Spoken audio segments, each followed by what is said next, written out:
भारतीय vision classes पर सभी साथियों का एक बार पुनः स्वागत है। आज का वीडियो बहुत ही महत्वपूर्ण है।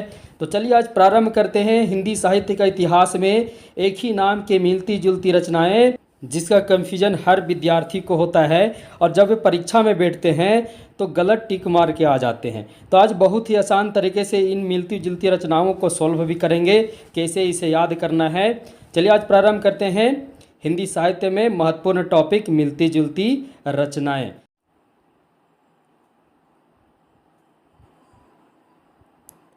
पहला यहाँ है सुजान, यानी सुजान नाम से बहुत सारी रचनाएं हैं। सभी रचनाओं का कन्फ्यूजन दूर करेंगे, क्योंकि सुजान से बहुत सारे रचनाएं एक ही नाम से हैं और हमें समस्याएं होती हैं।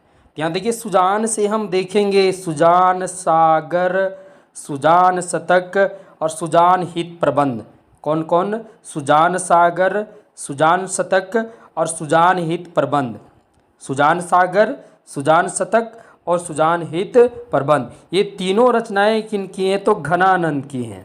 किनकी हैं? घनानंद की हैं। मित्रों, सुजान से बहुत सारी रचनाएं हैं और कन्फ्यूजन होता है। तो ऐसी बहुत लोगों को मालूम होता है कि सुजान से जो संबंधित रचना है, बहुत लोग जल्दीबाजी में घनानंद को ही टिक मारते हैं, क्योंकि सबको पता है सुजान जो थी घनानंद की प्रेमिका थी। तो सुजान से जो नाम से सुजान घनानंद की जो रचनाएं हैं, वे सुजान सागर, सुजान शतक और सुजान हित प्रबंध। सुजान सागर, सुजान शतक और सुजान हित प्रबंध, ये तीनों रचनाएं घनानंद की है, जबकि सुजान विलास सोमनाथ की है। देखिए और भी सुजान है, तो सुजान विलास, सुजान विनोद, सुजान चरित, ये भी है, सभी सुजान से ही हैं। तो सुजान विलास सोमनाथ, सुजान विनोद देव का है और सुजान चरित सूदन का है। ये कवि लोग भी है ना, एक ही नाम से कई रचनाएं कर डालते हैं और बेचारे स्टूडेंट लोग को प्रॉब्लम होता है। अब बेचारे स्टूडेंट लोग करें क्या, परीक्षा में जाने के बाद कन्फ्यूजन हो ही जाता है। तो फिर भी याद कर लेंगे, सुजान सागर, सुजान शतक, सुजान हित प्रबंध, ये तीनों घनानंद की हैं, याद करना ही पड़ेगा। सुजान विलास सोमनाथ की है, सुजान विनोद देव की है, सुजान चरित सूदन की है। मिस्टेक होता है परीक्षा में, खासकर कन्फ्यूजन होता है। अगर सुजान से प्रश्न है तो याद रखिए घनानंद, सोमनाथ, देव, सूदन, ये सभी ऑप्शन में रहेंगे, तो कन्फ्यूजन निश्चित हो जाएगा कौन होगा, और वैसे में ही स्टूडेंट को क्या होता है, मिस्टेक हो जाता है। अगला कन्फ्यूजन नेम छाया। छाया से भी बहुत सारी रचनाएं हैं जिससे कन्फ्यूजन होता है विद्यार्थियों को। तो देखिए, छाया कहानी है अज्ञे जी का, छाया कहानी संग्रह है जयशंकर प्रसाद का, छाया एकांकी है सूरदर्शन का। देख लिए ना, छाया कहानी की बात हो तो अज्ञे, कहानी संग्रह की बात हो जयशंकर प्रसाद, और एकांकी की बात हो तो सूरदर्शन जी का है। ऐसे विद्यार्थियों को कन्फ्यूजन होता है, उनको समझ में नहीं आता है, जल्दीबाजी में देखते हैं छाया देखे। ऐसे अधिकतर लोगों को छाया जयशंकर प्रसाद वाला कहानी संग्रह सबको याद है, और जल्दीबाजी में जयशंकर प्रसाद को टिक मारते हैं। तो यहाँ सभी को ध्यान रखिए, छाया अगर कहानी हो तो अज्ञे का होगा, कहानी संग्रह हो तो जयशंकर प्रसाद का होगा, और एकांकी हो तो सूरदर्शन जी का होगा। मित्रों, अगर आपको इसका PDF नोट्स चाहिए तो आज ही भारतीय विजन क्लासेस का टेलीग्राम ग्रुप, जो पेड ग्रुप है, जहां 200 रुपये प्रति महीने में जुड़िए, पूरे महीने भर जुड़िए, जहां आपको सारे PDF नोट्स भी फ्री में मिलेंगे। साथ ही साथ प्रतिदिन वहां MCQ निचोड़ सीरीज चलती है हिंदी साहित्य के इतिहास से, जो बहुत ही महत्वपूर्ण है। वहाँ उसमें आप भाग लें प्रतिदिन और अपने आप को जांच करें कि आपकी तैयारी कैसी चल रही है। यानी आपको 200 रुपये वहाँ फुल वसूल हो जाएगा। आपको लगेगा नहीं कि हमें 200 रुपये दे हमारा पैसा बर्बाद हो गया। तो हमारे टेलीग्राम के पेड ग्रुप में जुड़ने के लिए आप डिस्क्रिप्शन में मेरा नंबर दिया हुआ है, वहाँ से हमसे कांटेक्ट करें, व्हाट्सएप से या कॉल करके कांटेक्ट करें और 200 रुपये पे करें, और तब मैं आपको टेलीग्राम का पेड ग्रुप में ऐड कर दूंगा। चलिए आगे बढ़ते हैं। छाया का प्रॉब्लम है, आप यहाँ देख लिए, छाया कहानी है अज्ञे का, छाया कहानी संग्रह है जयशंकर प्रसाद का, और छाया एकांकी है सूरदर्शन का। चलिए अगली प्रॉब्लम की ओर चलते हैं। प्रॉब्लम ही है ये अपराजिता। क्या है? अपराजिता। अब देखिए, अपराजिता से 3 रचनाएं हैं। एक अपराजिता काव्य है, तो अपराजिता काव्य किनका है? रामेश्वर शुक्ल अंचल जी का है। अपराजिता काव्य किनका है? रामेश्वर शुक्ल अंचल जी का है। अपराजिता नाटक किनका है? तो चतुरसेन शास्त्री का है। और अपराजिता उपन्यास किनका है? तो सकलनाथ पांडे जी का है। देखिए कितना कंफ्यूजन होता है, एक ही नाम है अपराजिता अपराजिता अपराजिता। एक काव्य है, एक नाटक है, एक उपन्यास है, और सभी के रचनाकार भी अलग अलग है। अगर अपराजिता काव्य रामेश्वर जी का है, अपराजिता नाटक चतुरसेन शास्त्री जी का है, और अपराजिता उपन्यास सकलनाथ पांडे जी का है। ये भी एक प्रॉब्लम है, कंफ्यूजन सवाल। आगे बढ़ते हैं। अगला कंफ्यूजन टॉपिक है अशोक। क्या? तो अशोक में क्या कंफ्यूजन है? एक है अशोक का फूल, एक है अशोक का शोक, एक रचना है अशोक वन, और एक रचना है अशोक। तो अशोक का फूल एक निबंध है। अशोक का फूल क्या है? एक निबंध है, जिसके रचनाकार कौन है? हजारी प्रसाद द्विवेदी, जो अधिकतर लोग जानते हैं। मुझे उम्मीद है जितने भी लोग वीडियो क्लास में जुड़े हुए हैं सभी को पता है अशोक का फूल क्या है। एक निबंध है, किनका? हजारी प्रसाद द्विवेदी जी का है। अशोक का शोक ये भी निबंध है, किनका है? राम कुमार वर्मा जी का है। फिर है अशोक वन, ये क्या है? एकांकी है। एकांकी किसे कहते हैं मित्रों? एकांकी यानी एक अंकों वाली नाटक को एकांकी कहते हैं। एक प्रकार से जिस प्रकार आप नाटक को पढ़ते हैं वैसा ही ये भी होता है। उसमें क्या होता है? उसमें बहुत सारे अंक होते हैं, बहुत सारे दृश्य होते हैं। इसमें एक ही अंक में नाटक समाप्त हो जाता है। तो एक अंक वाले नाटक को क्या कहते हैं? एकांकी कहते हैं। तो अशोक वन क्या है? एकांकी है, जिसके रचनाकार कौन है? लक्ष्मी नारायण मिश्र हैं। उसके बाद है अशोक एक नाटक भी है, किनका है? लक्ष्मी नारायण मिश्र का। ये देखिए लक्ष्मी नारायण जी को बहुत ही एक ही नाम से ज़्यादा लगाव था। कंफ्यूजन करना मतलब इनको मन थक नहीं, स्टूडेंट को कंफ्यूजन ही करना है। अशोक वन भी लिखे और अशोक भी लिखे हैं। अशोक वन इनका एकांकी है और अशोक इनका नाटक है। आगे बढ़ते हैं। अगला प्रॉब्लम है अंधेरा, यानी अगला कंफ्यूजन वाला टॉपिक है अंधेरा, जिससे कई रचनाएं हैं। तो अंधेरा से है पहला अंधेरे बंद कमरे। क्या है? अंधेरे बंद कमरे। ये क्या है? उपन्यास है, किनका? मोहन राकेश जी का। मुझे पूरा उम्मीद है कि जितने भी विद्यार्थी भी क्लास को पढ़ रहे हैं सभी को पता है। अंधेरे बंद कमरे जो है यह उपन्यास किनका है? तो मोहन राकेश जी का है। इनका प्रसिद्ध उपन्यास है। फिर है अंधेरे में दीपक। एक है अंधेरे बंद कमरे, अंधेरे में दीपक। ये क्या है? कविता है, किनका है? हरिवंश राय बच्चन जी का है। किनका है? हरिवंश राय बच्चन जी का है। हरिवंश राय बच्चन जी क्या है? हालावाद के प्रवर्तक माने जाते हैं। हालावाद के प्रवर्तक माने जाते हैं। उसके बाद है अंधेरे में, यहाँ दो है, अंधेरे में कहानी है और अंधेरे में कविता भी है। अंधेरे में कहानी किनका है?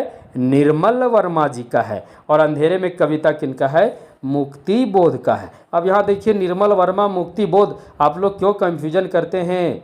एक ही नाम से रचना कर देते हैं और स्टूडेंट लोग को कंफ्यूजन करते हैं।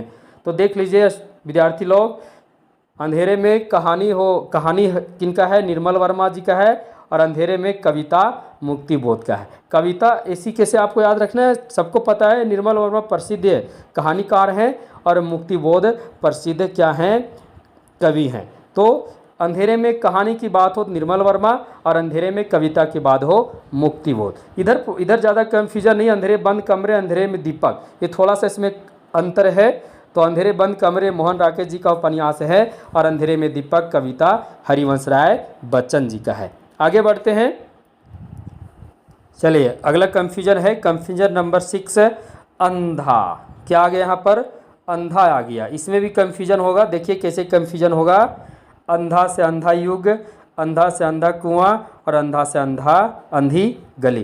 तो अंधा युग सबको पता है, बहुत ही प्रसिद्ध नाटक है। किनका है? धर्मवीर भारती जी का है। उसके बाद अंधा कुआं किनका है? ये भी नाटक है, ये लक्ष्मी नारायण लाल जी का है। ये लक्ष्मी नारायण लाल जी कंफ्यूजन वाले ही रचना किए हैं, यानी नाम जो दिए हैं कंफ्यूजन वाले, यानी एक ही नाम। उधर भी देखिए लक्ष्मी नारायण जी का था। अब यहाँ देखिए अंधी गली, ये एकांकी है, किनका है? उपेंद्र नाथ अस्क जी का है। अंधी गली एकांकी है, उपेंद्र नाथ अस्क जी का। अंधा कुआं नाटक है, लक्ष्मी नारायण लाल का और अंधा युग नाटक है धर्मवीर भारती का। जल्दी जल्दी में जो विद्यार्थी जल्दी जल्दी में परीक्षा में प्रश्नों का उत्तर देते हैं उनका वो बहुत जल्दी जल्दी में गलत उत्तर भी दे देते हैं। अंधा कुआं आ गया, जल्दीबाजी, अंधा हाँ धर्मी भारती, जल्दी धर्मी भारती को टिक कर दिए, बाद में पता चला ये अंधा कुआं था। तो जब भी परीक्षा में बैठिए प्रश्नों को देखिए ध्यान से, कभी कभी ऐसा प्रश्न आ ही जाता है। अंधा युग जब हो नाटक तो किनका, धर्मवीर भारती का है, और अंधा कुआं नाटक लक्ष्मी नारायण लाल का। एक में युग लगा हुआ है, एक में कुआं लगा हुआ है, दोनों ध्यान से देख लीजिएगा। आगे बढ़ते अगला कंफ्यूजन, जो सबसे ज़्यादा कंफ्यूजन है काव्य वाला, सबसे ज़्यादा कंफ्यूजन है मित्रों, क्योंकि यहाँ से बहुत अधिक दिक्कत होता है। काव्य, काव्य विवेक, काव्य प्रकाश। देखिए सभी काव्य अधिकतर ये रीतिकालीन जो कवि लोग हुआ करते थे, रीतिकाल में अधिकतर एक ही नाम के बहुत सारे रचनाएं, यानी विद्यार्थी लोग कंफ्यूज यानी बेचारे परेशान। अब यहाँ देखिए काव्य विवेक, काव्य प्रकाश, काव्य विवेक, काव्य प्रकाश, ये दोनों किनका है, चिंतामणि जी का है।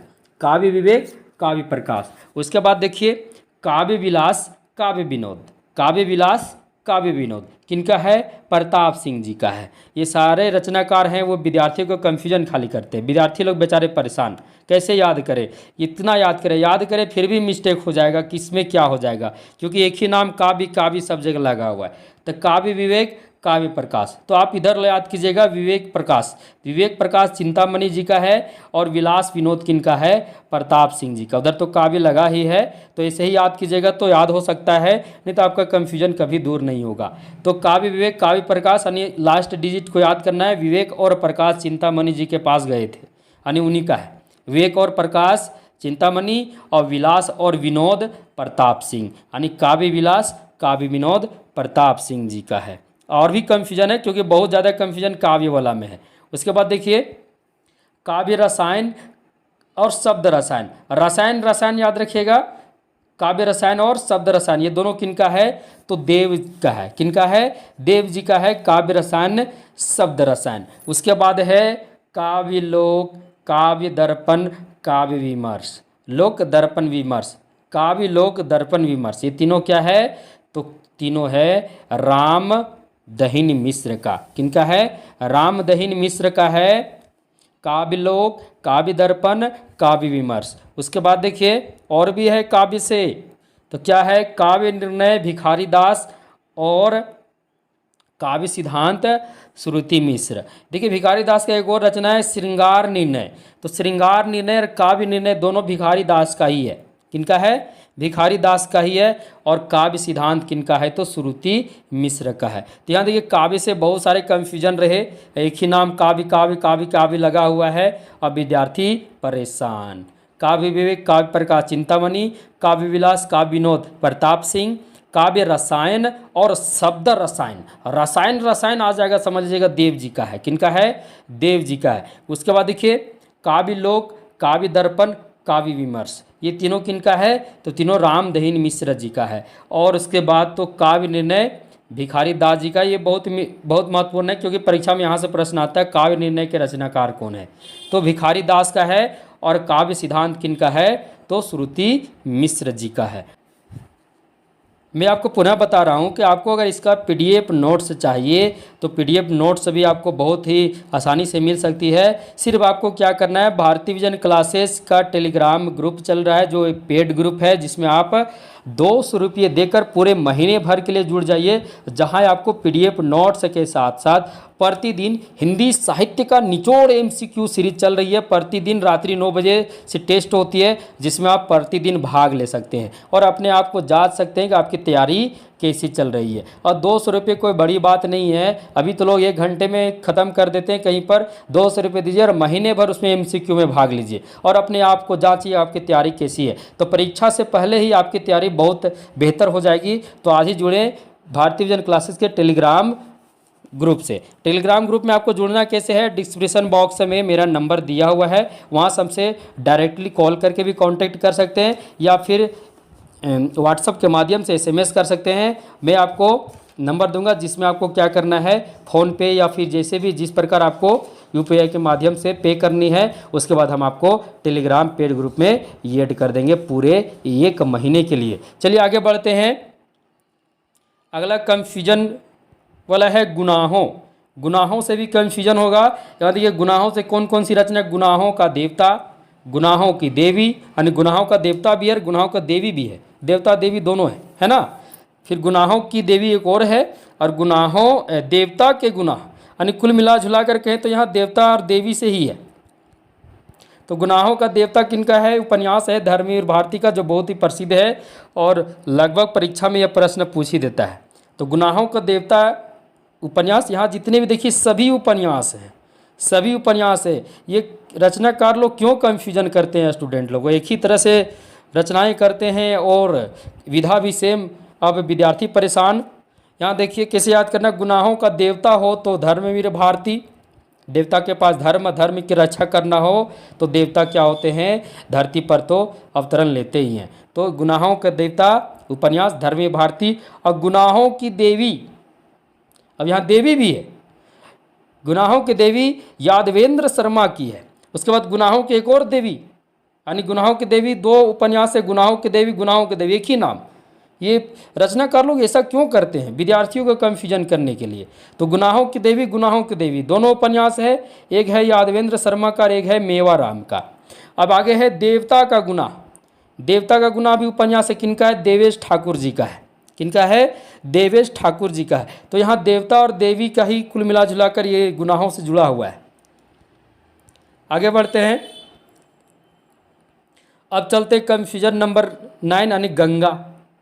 गंगा से गंगा लहरी, गंगावतरण, गंगा वाक्यावली, युग की गंगा, और वोल्गा से गंगा। गंगा गंगा गंगा, यानी हर जगह गंगा। तो गंगा लहरी पद्माकर जी की रचना है, गंगावतरण रत्नाकर जी की रचना है, गंगा वाक्यावली ये किनका है, विद्यापति जी की रचना है। और युग की गंगा और वोल्गा से गंगा, देखिए यहाँ ज़्यादा कंफ्यूजन होता है। युग की गंगा केदारनाथ अग्रवाल की है, और वोल्गा से गंगा राहुल सांकृत्यायन जी का है। वोल्गा से गंगा किनका है, राहुल सांकृत्यायन जी का है, और युग की गंगा किनका है, केदारनाथ अग्रवाल जी का है। तो यहाँ कंफ्यूजन हो जाता है। तो ये गंगा वाला भी कंफ्यूजन देख ले। गंगा लहरी पद्माकर, गंगावतरण रत्नाकर, गंगा वाक्यावली, अरे वाक्य बनाना हो विद्यापति के पास जाइए। तो गंगा वाक्यावली विद्यापति, युग की गंगा केदारनाथ अग्रवाल, और वोल्गा से गंगा राहुल सांकृत्यायन। बहुत ही महत्वपूर्ण है और बहुत ही कंफ्यूजन भी है। कंफ्यूजन है, इसको दूर भी करना है। दूर करने के लिए आप हमारे टेलीग्राम ग्रुप से जुड़िए, और जितना हो सके वीडियो को बार बार देखिए, आपका कंफ्यूजन दूर हो जाएगा। अगला प्रॉब्लम है कंफ्यूजन नंबर 10, उर्वशी। क्या है, उर्वशी। अब यहाँ देखिए उर्वशी में उर्वशी सिर्फ है, उर्वशी उर्वशी उर्वशी। अब विद्यार्थी क्या करे, एक ही नाम सब जगह। अब यहाँ देखिए सबसे पहले उर्वशी एक चंपू काव्य है, किनका है, जयशंकर प्रसाद का उर्वशी एक चंपू काव्य है। फिर देखिए रामधारी सिंह दिनकर, इनका उर्वशी क्या है, एक प्रकार का महाकाव्य कह सकते हैं। ये रामधारी सिंह दिनकर जी का है, जिन पर रामधारी सिंह दिनकर को क्या मिला था, तो उर्वशी काव्य पर रामधारी सिंह दिनकर को हिंदी साहित्य के सबसे सर्वोच्च सम्मान कह सकते हैं, सर्वश्रेष्ठ पुरस्कार ज्ञानपीठ पुरस्कार जो कह सकते हैं साहित्य के क्षेत्र में सबसे बड़ी पुरस्कार मानी जाती है, ये इनको मिली थी। किस काव्य पर, उर्वशी काव्य पर। उर्वशी काव्य पर इनको ज्ञानपीठ पुरस्कार मिली थी। उसके बाद है उर्वशी, एक नाटक है, किनका है, लक्ष्मी प्रसाद जी का है। तो देख लीजिए उर्वशी अगर चंपू काव्य की बात हो तो जयशंकर प्रसाद, उर्वशी सिर्फ काव्य की बात हो रामधारी सिंह दिनकर, और उर्वशी नाटक की बात हो तो लक्ष्मी प्रसाद। कंफ्यूजन तो है, तो कंफ्यूजन है तो आपको रटना है। क्या करना है, रटना है। बिना रटे कोई उपाय होने वाला नहीं है। जितना रटिए उतना अच्छा है। बार बार देखिए, बार बार देखने से क्या होता है, धीरे धीरे आपको याद हो जाएगी। और कोशिश करते रहना, हमेशा रिवीजन करते रहना है। आगे बढ़ते हैं। हम बहुत मेहनत करके आपके सामने वीडियो लाए हैं, बहुत मेहनत किए हैं, सभी नोट्स बहुत मेहनत करके उतारे हैं। आपसे पुनः रिक्वेस्ट होगा कि आज ही आप भारतीय विजन क्लासेस को सब्सक्राइब कर दें और बेल आइकन को भी टच कर दें, यानी घंटी को भी टच कर दें, क्योंकि यहाँ पर बहुत बेहतर से बेहतर वीडियो आपके सम्मुख आते हैं। कन्फ्यूजन से लेकर कवियों को याद कराने से ट्रिक से लेकर यानी बहुत ही अच्छी तरीके से आपको यहाँ पढ़ाए जाते हैं। यानी संपूर्ण तथ्यों को भारतीय विजन क्लासेस पर बेहतर तरीके से पढ़ाई जा रही है। आगे बढ़ते हैं। अब झूठा से क्या है यहाँ, झूठा सच, झूठा सच, झूठा सच, झूठा सच एक उपन्यास है, एक निबंध है। ये तो सबको पता है। झूठा सच उपन्यास किनका, यशपाल जी का प्रसिद्ध उपन्यास है। परंतु झूठा सच एक निबंध भी है, किनका है, सिया राम शरण गुप्त जी का है। तो आ गया झूठा सच निबंध किनका है, तो जल्दीबाजी में आप यशपाल को मार देंगे, क्योंकि आप यशपाल वाला जान रहे हैं कि यशपाल जो है झूठा सच जो किनका रचना है, यशपाल जी का है, तो उनका उपन्यास है। अगर प्रश्न ऐसे पूछ दे झूठा सच निबंध के रचनाकार कौन है, आप हमको लगता है बिना देखे यशपाल को एकदम खुशी से मार देंगे। आपको लगा यशपाल जी का तो है ही झूठा सच, लेकिन उनका उपन्यास है। याद रखना, जब उपन्यास लिखा हो तभी होगा। अगर निबंध लिखा हो तो किनका हो जाएगा, सिया राम शरण गुप्त जी का हो जाएगा। कन्फ्यूजन तो है, कन्फ्यूजन है, याद कीजिए, जितना याद कीजिए उतना अच्छा है। अब आगे बढ़ते हैं। आगे दीप से, दीप से क्या है, एक दीप शिखा, दीप शिखा। एक दीप शिखा तो सब जानते हैं, ये वाला नीचे वाला दीप शिखा काव्य किनका है, महादेवी वर्मा का। दीप शिखा काव्य संग्रह महादेवी वर्मा का है, ये सभी लोग जानते हैं। परंतु दीप शिखा एक नाटक भी है, किनका है, ये नाटक जो है वह रेवती शरण वर्मा जी का है। किनका है, रेवती शरण वर्मा जी का दीप शिखा एक नाटक है। अब यहाँ अंतर कैसे पता चलता है, यहाँ देखिए दीप शिखा में, दीप शिखा पूरा लिखा हुआ, दीप शिखा में थोड़ा सा यहाँ पर स्पेस है। या फिर आपको परीक्षा में प्रश्न ऐसे ही आता है, दीप शिखा काव्य संग्रह किनका है, तो काव्य संग्रह किनका है, महादेवी वर्मा का। और दीप शिखा नाटक किनका है, तो रेवती शरण वर्मा जी का है। अब हम आगे बढ़ते हैं। अब चलते धूप वाला। धूप में भी प्रॉब्लम होगा, ऐसे अभी गर्मी का दिन है, धूप में सबको प्रॉब्लम है, धूप में कोई निकलना नहीं चाहता है, तो धूप वाला तो प्रॉब्लम है, क्योंकि गर्मी दिन आ ही गया है, सबको धूप क्योंकि धूप बहुत तेज़ हो गई है, तो धूप तो लगना ही है। अब यहाँ भी धूप है, अभी धूप को कैसे दूर करें, देखिए,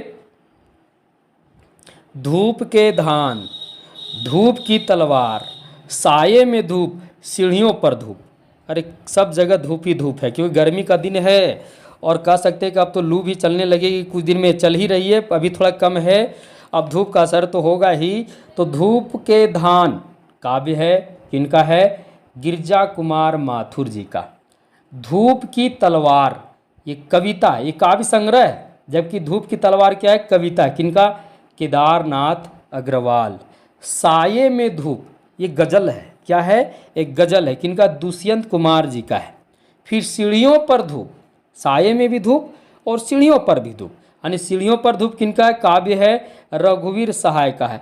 अब देखिए टहनियों पर धूप, यानी कह सकते हैं कि किस प्रकार, हमको लगता है जो भी बोलिएगा उससे कोई न कोई रचना जरूर होगा। तो यहाँ देखिए, साये में धूप गजल है दुष्यंत कुमार का, सीढ़ियों पर धूप काव्य है रघुवीर सहाय का, और टहनियों पर धूप कहानी है मेहरू निशा का है। इनका है मेहरू निशा का है। और भी है, एक और है, पक गई है धूप, पक गई धूप, ये भी काव्य किनका, रामदरस मिश्र का है। किनका है, रामदरस मिश्र जी का है, पक गई धूप। तो ये याद रखिएगा, धूप के धान काव्य है, धूप की तलवार कविता है केदारनाथ अग्रवाल जी का, साये में धूप गजल है दुष्यंत कुमार का, सीढ़ियों पर धूप काव्य है रघुवीर सहाय का, टहनियों पर धूप कहानी है मेहरू निशा का, और पक गई है धूप काव्य है रामदरस मिश्र जी का। अब आगे बढ़ते हैं।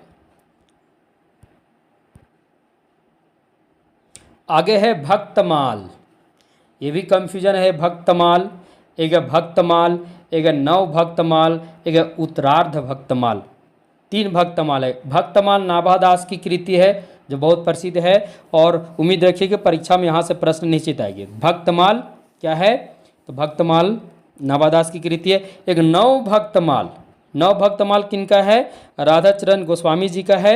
और उत्तरार्ध भक्तमाल किनका है, तो भारतेंदु हरीशचंद्र जी का है। तो आगे बढ़ते हैं। कंफ्यूजन नंबर 15, मुक्ति। क्या, मुक्ति। अब मुक्ति में भी कंफ्यूजन है। सबसे पहले चलते मुक्ति मार्ग, कहानी है किनका है, प्रेमचंद जी का है। मुक्तिपथ उपन्यास है, किनका है? इलाचंद्र जोशी जी का है। फिर एक और मुक्तिपथ है, ये नाटक है, किनका है? उदय शंकर भट्ट का है। एक और मुक्तिपथ है, ये उपन्यास है, ये किनका है? अभय मौर्य का है। अब देखिए मुक्तिपथ मुक्तिपथ मुक्तिपथ यानी 3 मुक्तिपथ, 2 उपन्यास है, एक नाटक है। एक मुक्तिपथ उपन्यास के इलाचंद्र जोशी हैं और एक मुक्तिपथ उपन्यास के रचनाकार अभय मौर्य हैं, जबकि एक मुक्तिपथ नाटक है जिनके रचनाकार उदय शंकर भट्ट हैं। और भी है, फिर है मुक्ति पर्व, मुक्ति पर्व भी उपन्यास है, किनका है? मोहन दास जी का है। किनका है? मोहन दास जी का है। और उसके आगे फिर मुक्ति प्रसंग, ये काव्य है, किनका है? राजकमल चौधरी जी का है। किनका है? तो राजकमल चौधरी जी का। यहाँ देखिए मुक्ति मार्ग कहानी है प्रेमचंद जी का, मुक्ति प्रसंग काव्य है राजकमल चौधरी का, उसके बाद मुक्तिपथ उपन्यास है इलाचंद्र जोशी का, और मुक्तिपथ एक और उपन्यास है अभय मौर्य का, और मुक्तिपथ एक नाटक भी है उदय शंकर भट्ट का। तो मुक्ति से भी कन्फ्यूजन है। अब यहाँ देखते हैं एक और कन्फ्यूजन, माधवानल काम कंदला। बहुत सारे विद्यार्थी पूछ रहे थे हमें टेलीग्राम पर कि माधवानंद काम कंदला के लेखक कौन है, इसके रचनाकार कौन है। हम उनको बताए थे कि माधवानंद काम कंदला से बहुत सारे रचनाकार ने रचनाएं की हैं। अब यहाँ देखिए कौन कौन माधवानंद काम कंदला से रचनाएं की हैं। तो आलम, बोधा, कुशल लाभ, गणपति, ये चारों रचनाकार ने माधवानंद काम कंदला शीर्षक से रचनाएं की हैं। तो इसे याद कर लेना। यहाँ से प्रश्न कैसे आता है? माधवानंद काम कंदला से प्रश्न ऐसे आ जाएगा, इनमें से कौन रचनाकार हैं जो माधवानंद काम कंदला की रचना नहीं किए हैं? तो उसमें 3 का रहेगा, 1 का नहीं रहेगा। आगे बढ़ते हैं, कंफ्यूजन नंबर 17, राग विराग। राग विराग एक राग विराग कहानी है जिसके रचनाकार कौन हैं? हरिशंकर परसाई जी हैं। और एक राग विराग क्या है?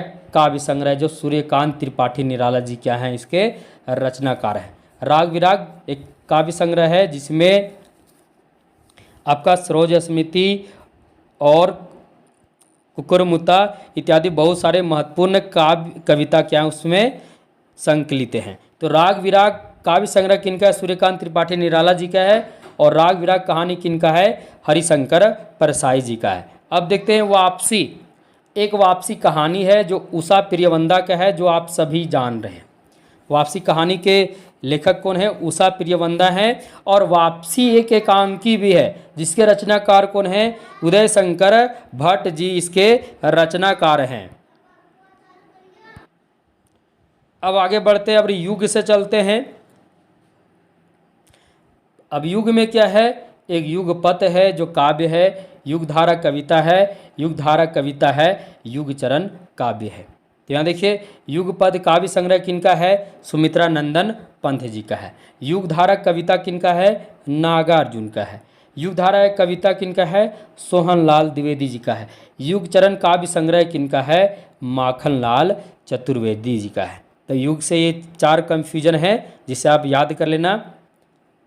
आगे बढ़ते हैं, रंग में भंग। रंग में भंग, तो एक रंग में भंग तो आपको याद आ गया, मैथिली शरण गुप्त जी का काव्य संग्रह है। लेकिन रंग में भंग एक उपन्यास भी है, किनका है? जयराम दास जी का है। देखिए कन्फ्यूजन वाले सारे प्रश्न यहाँ हम आपके सम्मुख लेकर आए हैं। जितनी भी रचनाएं जिनमें कन्फ्यूजन होता है सभी लेकर आपके सम्मुख उपस्थित है। मुझे उम्मीद है आपको यह वीडियो अच्छा लग रहा होगा।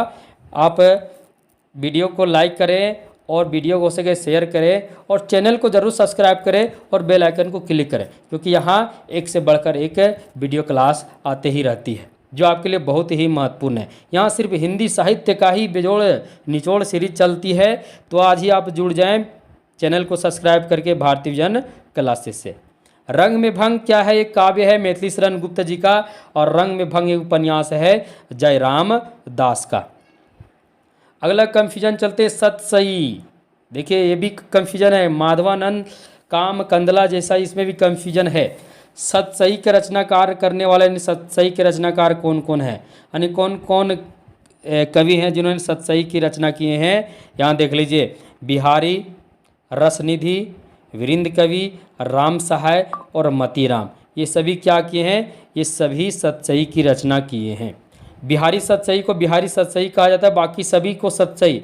यहाँ से प्रश्न किस प्रकार आते हैं, प्रश्न ऐसे आएंगे, इनमें से कौन कवि हैं जिन्होंने सतसई की रचना नहीं की है, तो आपको उसी में पहचान करना है। तो बिहारी, रस, वीरेंद्र, राम, मती, ये सभी क्या है, ये सभी सतसई के रचनाकार हैं, यानी सतसई के रचना करने वाले हैं। ये सभी क्या हैं, तो ये सभी कह सकते रीतिकालीन कवि हैं। क्या हैं, रीतिकालीन कवि हैं। सभी क्या किए, सतसई की रचना किए। सर्वप्रथम बिहारी जी किए थे, उसके बाद रसनिधि, वीरेंद्र, राम सहाय, मतीराम, फिर सभी ने किए। यानी ये पांचों कवि यह क्या है, सतसई के रचना करने वाले हैं।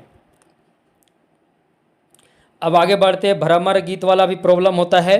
एक है भ्रमर गीत, एक है भ्रमर दूत, एक है भंवर गीत। देखिए यहाँ ये दोनों में कन्फ्यूजन होता है, एक में भ्रमर गीत है, एक में भंवर गीत है। तो भ्रमर गीत होगा भ मेरा वाला भ्रमर गीत, तो आप सूरदास को तुरंत याद रखना। और भंवर गीत है यानी व में चंद्र बिंदु होगा, भंवर गीत तो नंददास। ये दोनों याद कर लेना कि बहुत कन्फ्यूजन यहाँ हो जाता है। तो भ्रमर गीत और भंवर गीत, तो भ्रमर गीत सूरदास का है और भ्रमर गीत नंददास का है। एक और है भ्रमर दूत। भ्रमर दूत किनका है, तो सत्यनारायण कवि रत्न जी का है। तो भ्रमर में भी प्रॉब्लम होता है। अब आगे बढ़ते हैं। अंतिम है टेढ़े मेढ़े रास्ते। देखिए यहाँ दो है, एक है टेढ़े मेढ़े रास्ते, एक सीधा साधा रास्ता। टेढ़े मेढ़े रास्ते जाना है आपको या सीधा साधा रास्ता से जाना है। तो टेढ़े मेढ़े रास्ते से अगर आप जाइएगा तो आपको भगवती चरण वर्मा अर्थात आपको माता भगवती की भेंट होगी। टेढ़े मेढ़े रास्ते से आपको जाना ही पड़ेगा, यानी भगवान के पास जाने के लिए आपको क्या करना होगा, कष्ट तो झेलना ही होगा, यानी कठिन रास्ते मिलेंगे तभी आप भगवान के पास जा सकते हैं। भगवती चरण वर्मा यानी माता भगवती के पास आपको अगर जाना हो तो आपको क्या करना होगा, टेढ़े मेढ़े रास्ते से ही जाना होगा। यानी माता भगवती के पास पहुंचना इतना आसान नहीं है, इसे याद कीजिएगा। तो टेढ़े मेढ़े रास्ते भगवती चरण वर्मा और सीधा साधा रास्ता रांगे राघव, यानी सीधा साधा रास्ता जाइएगा तुरंत आप राघव जी के पास पहुंच जाइएगा। मुझे उम्मीद है यह वीडियो क्लास आपको अच्छा लगा होगा। आज का क्लास बहुत ही महत्वपूर्ण था।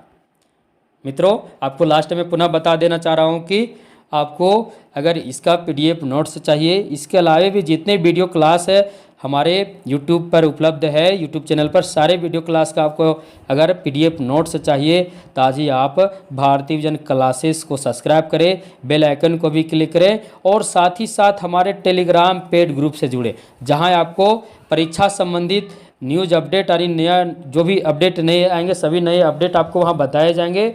साथ ही साथ उसमें आपको PDF नोट्स फ्री है, सारे PDF नोट्स आपको फ्री में मिलेंगे।